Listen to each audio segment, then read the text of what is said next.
हम लोग ये खाओ वो खाओ बताते रहते हैं, लेकिन यूजुअली क्या होता है, पहले 3 महीना उल्टी मतली सब ज्यादा रहती है, तो खाना बहुत कम जाता है। तो आपको क्या करना है, पहले तो ज्यादा ड्राई खाना, जैसे nuts, dry fruits, biscuit, toast, ये सब ले सकते हो, इससे उल्टी मतली कम होता है। और जो खाना आपको पसंद है, जो खाना जाता है, वो ही खाना खाओ। जिस खाने से आपको एलर्जी, नहीं तो उल्टी का सेंसेशन, स्मेल से आपको नहीं हो रहा है, वो अवॉइड करो। लेकिन जो खाना पसंद है बोले तो ऐसा नहीं कि बाहर का पानी पूरी खाया, नूडल्स खाया, ऐसा नहीं। घर का खाना, फ्रेश खाना, गरम खाना। अगर फुल डे आपको इडली चटनी जा रहा है तो इडली चटनी खाओ। डोसा पसंद है पूरा दिन तो घर का डोसा खाओ। मैक्सिमम उपमा, ड्राई खाना, बहुत तेल का खाना, मसाला खाना, ये सब अवॉइड करना है। ऑयली स्पाइसी खाना से क्या होता है, मतली, उल्टी के सेंसेशन ज्यादा रहती है। तो अवॉइड दीज थिंग्स। तेल का मसाला खाना अवॉइड करो। बाकी ड्राई खाना पहले 3 महीना।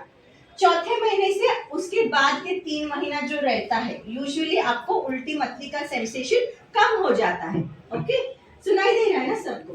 तो उल्टी मतली का सेंसेशन कम हो जाता है, तब आप अच्छा फ्रूट्स वगैरह पहले 3 महीने भी खा सकते हो, अगर आपको वो डाइजेस्ट हो रहा है तो। नहीं तो यूजुअली 4th मंथ से पेशेंट्स विल बी बहुत कंफर्टेबल विद एनी फूड, तो तब से थोड़ा प्रोटीन खाना, कैल्शियम, वो सब ज्यादा लेना है। जैसे प्रोटीन किस में रहता है, कंपलसरी रोज एक अंडा लेना है, वो बहुत ही इंपॉर्टेंट है। ओके, एक बॉइल्ड एग और दूध, ये तो कंपलसरी रूटीन में डाल देने का। उसके अलावा रागी ले सकते हो, प्रोटीन आपको फिश में मिलेगा, पनीर में मिलेगा, सोया में मिलेगा। ओके, राइस, दाल, रोटी, दाल के साथ ये सब लेना है, और दूध पीना है। ओके, तो डाइट ऐसा। Maximum is outside food you have to avoid. घर का खाना एवरीथिंग यू कैन टेक, परहेज वगैरह कुछ नहीं है। और बहुत सारे पेशेंट्स रहते हैं कि पपाया नहीं खाना है, ये सब एक्चुअली खा सकते हो, लेकिन कच्चा पपाया नहीं, वो अवॉइड करना है। पक्का पपाया खा सकते हो। ओके, तो diet what ever home food आपको जाएगा खाओ। और next 3 month, 4th, 5th, 6th month में प्रोटीन खाना ज्यादा लेना है। इससे क्या होता है, बच्चे का वजन बढ़ता है। ओके, और पानी, पानी बहुत ज्यादा, 3 से 4 लीटर पानी कंपल्सरी पीना है। प्रेगनेंसी में कैसा रहता है, यूरिन इन्फेक्शन के चांसेस ज्यादा रहते हैं। ओके, क्योंकि प्रेगनेंसी में हमारा इम्यूनिटी थोड़ा कम हो जाता है, तो इन्फेक्शन के चांसेस ज्यादा रहते हैं। यूरिन इन्फेक्शन हुआ तो उसके साथ साथ वजाइनल इन्फेक्शन के चांसेस ज्यादा रहते हैं। ये सब इन्फेक्शंस के कारण आपको प्रीटर्म डिलीवरी, मतलब 7वें महीने में, 8वें महीने में डिलीवरी होने के चांसेस रहते हैं। इसीलिए आपको इस इन्फेक्शन से प्रोटेक्शन चाहिए। सो इन्फेक्शन से प्रोटेक्शन सबसे पहले आपसे घर से स्टार्ट होता है। पानी बहुत ज्यादा पियो, हेल्दी डाइट खाओ। अगर इससे भी कम नहीं हो, तो इससे भी इन्फेक्शन हुआ है तो फिर हम लोग दवाई वगैरह देंगे। तो कितना पानी पीना है एक दिन में, 3 से 4 लीटर। हिसाब कैसे रखोगे? सब लोग बोलते हैं मैडम बहुत ज्यादा पानी पीती हूँ, सुबह में 1 गिलास, दोपहर में 1 गिलास, लेकिन वो 3 से 4 लीटर नहीं होता है। एक गिलास 250 ml का ही होता है। तो कम से कम आपको सुबह उठने के बाद 1 लीटर का बॉटल भर के रखना है। सोने से पहले कम से कम 3 या 4 बार खत्म करना है। अभी विंटर है, पेशाब बार बार आएगा, मुझे नहीं पीना है, ऑफिस में काम करती हूँ, वॉशरूम का प्रॉब्लम है, ऐसा नहीं, कैसे तो मैनेज करना ही है। Okay, so 3 to 4 litres of fluid, नारियल पानी, पानी सब ऐसा लेना है, कोल्ड ड्रिंक्स नहीं। ठीक है, ये हो गया हमारा डाइट का। ऑलराइट, नेक्स्ट, अभी हर महीना चेकअप्स कैसे रहते हैं? हर महीने आपको कंपलसरी चेकअप कराने के लिए आना है। बहुत सारे लोगों का ये मानना रहता है कि डायरेक्ट अभी घर पे यूरिन प्रेगनेंसी टेस्ट कर देते हैं। You want to sit somewhere, you can sit, you take the student. Okay, तो कैसा रहता है, बहुत सारे लोग ये समझते हैं कि आज हमारा यूरिन प्रेगनेंसी टेस्ट कर दिया हमने, पीरियड मिस हो गया तो डायरेक्टली 3rd मंथ में दिखाना है, 3रे महीने में। ऐसा नहीं रहता है। जिस दिन आप प्रेगनेंसी टेस्ट करते हो उसी दिन, अगले दिन आपका चेकअप रहना बहुत जरूरी है।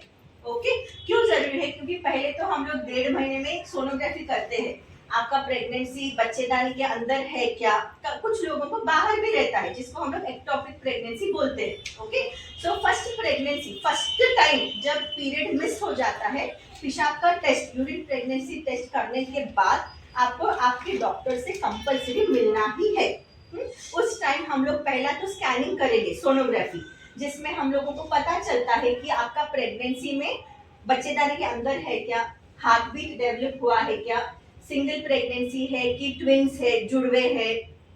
नेक्स्ट क्या बता, कितना हफ्ते का प्रेगनेंसी है, क्योंकि कुछ लोगों को साइकिल्स इरेगुलर रहते हैं, कुछ लोगों का ऐसा रहता है कि लास्ट डिलीवरी के बाद पीरियड आया नहीं, लेकिन प्रेगनेंसी पॉजिटिव। और फिर डिलीवरी डेट निकालने के लिए भी वो हमको जरूरी रहता है, इसलिए फर्स्ट चेकअप बहुत ही इंपॉर्टेंट रहता है। और उस फर्स्ट चेकअप में हम लोग सब ब्लड टेस्ट भी कराते हैं, उसके बारे में मैं आगे बताती हूँ। ओके, तो ये इनको हम लोग ANC विजिट्स, एंटीनेटल चेकअप्स बोलते हैं।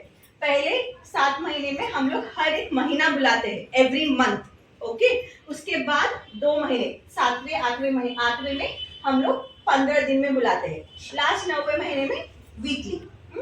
तो हर महीना आना बहुत ही जरूरी रहता है, क्योंकि प्रेगनेंसी में बहुत सारे बॉडी में चेंजेस रहते हैं। अभी मैंने बोला फर्स्ट चेकअप बहुत ही इंपॉर्टेंट है, तो फर्स्ट में आके बाद में मुझे कुछ भी तकलीफ नहीं था बोल के डायरेक्टली 3rd या 5th मंथ को नहीं आना रहता है, क्योंकि हर महीना जैसा प्रेगनेंसी बढ़ता है बॉडी में बहुत सारे चेंजेस रहते हैं, वो सब हमको पता रहता है। उसके हिसाब से हम लोग आपको हर विजिट में दवाई चेंज करते हैं, और हर विजिट में थोड़े स्कैन, कुछ विजिट्स में ब्लड टेस्ट वगैरह रहता है। ओके, तो हर महीना चेकअप बहुत ही इंपॉर्टेंट है। हम लोग आपका बेबी का हार्ट बीट भी देखते हैं, ऑलराइट। और जब भी हम लोग कुछ टेस्ट बोलते हैं तो ऐसा नहीं रहता है कि आप 1 महीने के बाद वो आके दिखाए हमको।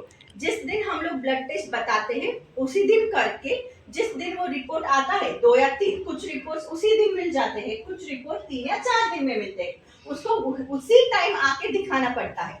और अगर आप बहुत ही दूर हो तो वी हैव दैट फैसिलिटी, हमारे पास हम लोग पूरे कोऑपरेटिव है कि आप आपके रिलेटिव के साथ बुक के साथ भेज सकते हो, बुक और ये अगर आपकी जो प्रेग्नेंट है बहुत दूर है, बहुत ट्रैवलिंग नहीं कर सकते हैं, तो कोई भी आपके रिलेटिव आके हमको दिखा सकते हैं। ओके, लेकिन अगर आपका उस दिन चेकअप है तो पेशेंट को ही आना है। क्योंकि आप लोग लेट बताए तो उसमें कुछ प्रॉब्लम निकला तो आपको ट्रीटमेंट भी डिले होता है, तो रिपोर्ट जल्दी बताए तो आपका जल्दी हम थायराइड है, खून है, जो भी है आपको दवा इमीडिएटली शुरू करें तो आपके लिए और बेबी के लिए अच्छा रहता। आप लेट करें तो वो दवा लेने की टाइम पीरियड भी मिस हो जाता। ठीक है, वैसा तो इसके लिए आपको और हम लोग तीसरे महीने में एक बड़ा स्कैन करते हैं, जिसको हम लोग एंटी स्कैन बोलते हैं। ठीक है, इसलिए हर महीना आना जरूरी रहता है। फर्स्ट टाइम जब 6 हफ्ते में या 1.5 महीने में आते हो, हम लोग अगले महीने का तारीख देते हैं, उस अगले महीने की तारीख में हम लोग नेक्स्ट बड़ा स्कैन कब रहता है वो बताते हैं। तो यूजुअली 12 वीक्स पे 11 to 12.6 तक इधर एंटी स्कैन बोल के होता है, जो बहुत बड़ा स्कैन रहती है। ओके, उसमें कैसा है, बच्चे का बनावट सब अच्छा है क्या, और बच्चे को कुछ भी जेनेटिक प्रॉब्लम जैसे डाउन सिंड्रोम वगैरह रहते हैं ना, कुछ भी जेनेटिक प्रॉब्लम है क्या पता चलता है। और ये टेस्ट हमको कंपल्सरी उसी हफ्ते करना है, 2-3 दिन भी ऊपर गया या नीचे वो टेस्ट होता नहीं है। और उसके साथ साथ जेनेटिक टेस्ट जो एक ब्लड टेस्ट रहती है वो भी उसी दिन करना है। मैक्सिमम हम लोग 1 या 2 टाइम देते हैं। तो एंटी स्कैन तीसरे महीने में जो हम लोग 11 से 12 हफ्ते तक करवाते हैं, और जिस दिन सोनोग्राफी होता है उसी दिन ब्लड का सैंपल भी देना होता है। ओके, और फिर 5वें महीने में टीफा स्कैन रहती है। कैसा है, सब चीजें एक ही सोनोग्राफी में कभी कभी पता नहीं चलता है। तीसरे महीने में जो भी हम लोग देखते हैं, बच्चे को कुछ भी प्रॉब्लम है क्या, हाथ पैर अच्छे है क्या, सर डेवलप हुआ है, वो तीसरे महीने में पता चल जाता है। जैसे बेबी बढ़ता है और थोड़े डेवलपमेंट होते हैं, तो 5th मंथ में ऑलमोस्ट सब कुछ बना हुआ रहता है। तो 5th मंथ का स्कैनिंग भी बहुत ही जरूरी है, इसको हम लोग टीफा स्कैन बोलते हैं। कभी कभी कुछ लोग हमारे पास देर से आते हैं, जैसे 14 हफ्ते में, 16 हफ्ते में आते हैं, उनको हम लोग जो टीफा स्कैन है यूजुअली 20 वीक्स मतलब 5 खत्म होने के बाद, ओके, 5th मंथ खत्म होने के बाद 20 to 22 वीक्स तक करते हैं। लेकिन अगर किसी ने एंटी स्कैन नहीं किया होगा, 12th वीक का स्कैन, 12 हफ्ते का जो बड़ा स्कैन है वो मिस हुआ है, तो हम लोग 5th मंथ का स्कैन 1-2 हफ्ते जल्दी शेड्यूल करते हैं, ताकि कुछ भी प्रॉब्लम है बच्चे में तो उसके लिए कुछ ट्रीटमेंट है क्या, कुछ तो डिसीजन करना पड़ता है ना, इसीलिए। तो आपके पहले 7 महीने में फर्स्ट विजिट पे आपका इनिशियल सोनोग्राफी रहेगा, जो बच्चे का हार्ट बीट वगैरह डेवलप हुआ है क्या, डिलीवरी डेट क्या है पता चलेगा। उसके बाद तीसरे महीने में आपका एंटी स्कैन रहेगा, उसके साथ साथ जेनेटिक टेस्ट जो T1 क्वाड टेस्ट बोलते हैं, ओके। और 5th मंथ में आपका टीफा स्कैन रहेगा। अगर किसी का एंटी स्कैन और T1 क्वाड टेस्ट जो जेनेटिक टेस्ट ये मिस हुआ है, तो हम लोग टीफा स्कैन थोड़ा 2 हफ्ते या 1 हफ्ता जल्दी करके उसके साथ साथ क्वाड्रपल मार्कर करते हैं। समझ में आया?